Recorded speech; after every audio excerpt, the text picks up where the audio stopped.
these guys, one of the few guys that take more than one hit. But you can't combo them because they're invincible for a second or so after you make your first hit, so... I see the sculptor's muse! Yeah, back in Sandover Village, again, if I'd actually gone through and spoken to all the villagers like you probably want to do, there would have been a sculptor who was complaining that his muse was gone and he needed it for inspiration to sculpt. Poor thing. We're gonna catch it. This is actually probably one of the singularly most challenging parts of this entire game, is catching this muse.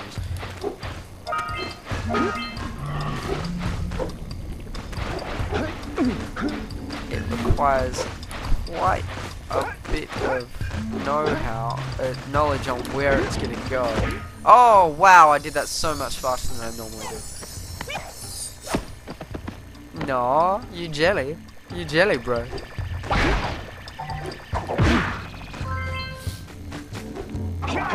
But yeah, that's normally really quite challenging for me, because it's fairly quick and it doesn't always go the same way. So you kind of you can't just anticipate it and get in its way. Even if you do anticipate it and get in its way, like I did there, it will just turn around. So not necessarily going to catch it that way. Oh, no, I failed. Don't fall into the mist below us!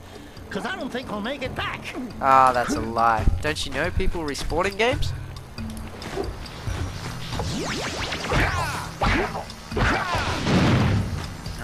do I want to do this now? No, I'll go on a circle and come out the other way. Misty Island's fairly structured in how you explore it. It's all a giant circle.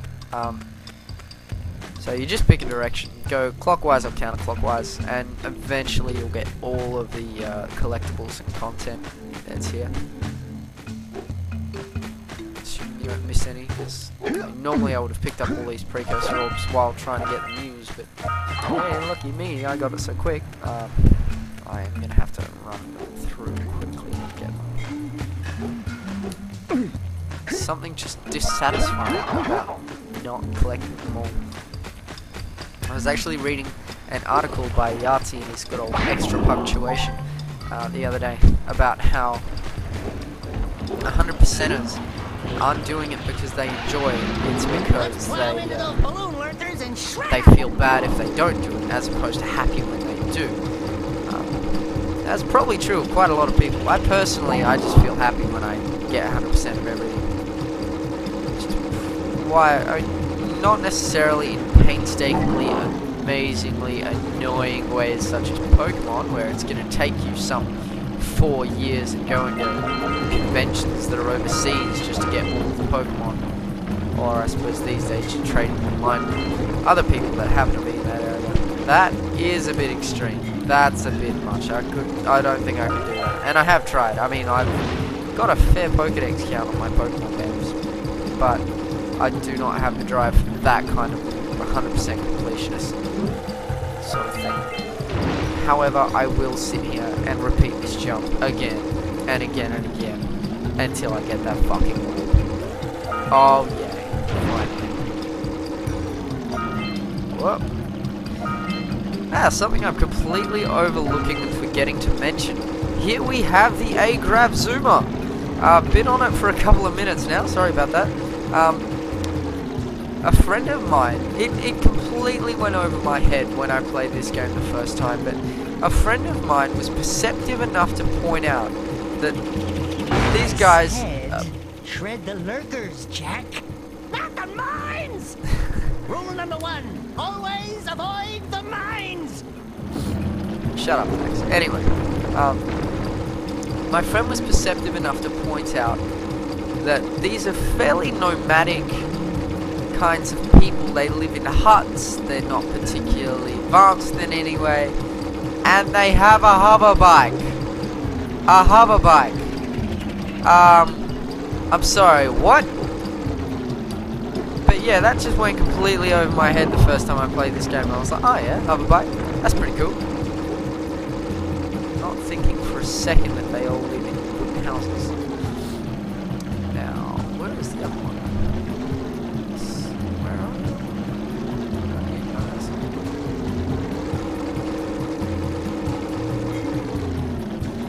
I've lost him for the moment. I'll get him later. For now, I will... Let's go along this thing. This is annoying. It makes you jump 3 times, which means you have to... especially if you fail, you have to redo it quite a number of times to get all of the precursor orbs and power cells that are available. Oh dear.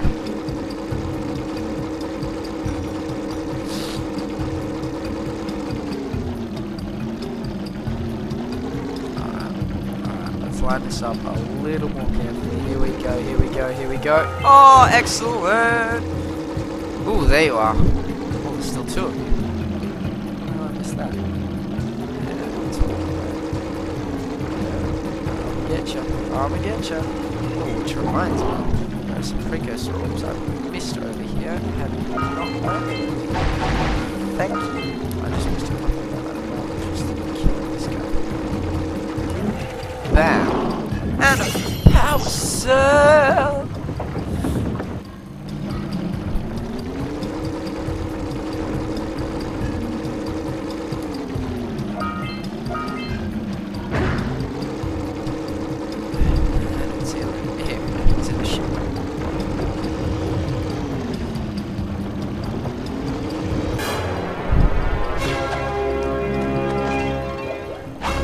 Love that little dance.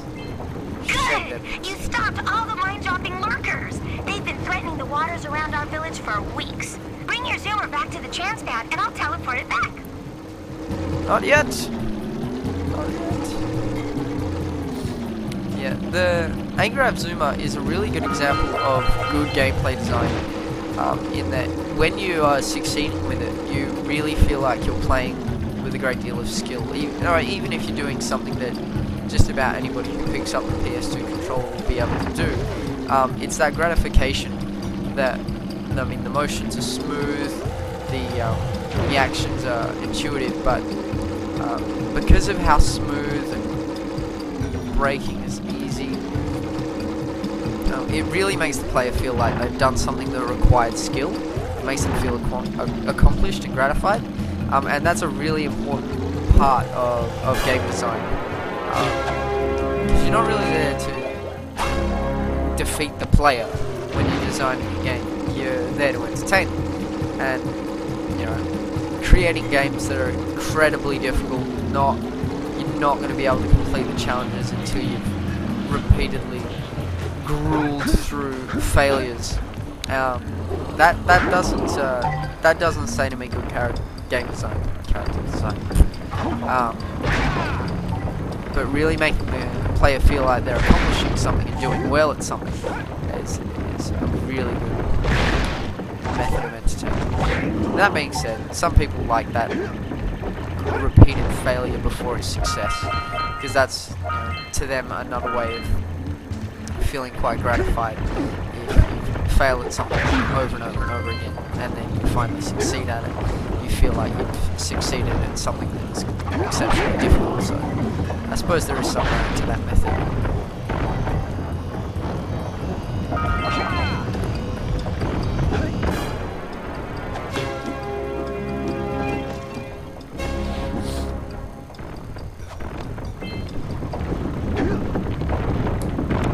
Like this, for example. This isn't too terribly difficult, but doing it properly makes you feel like you're doing quite well.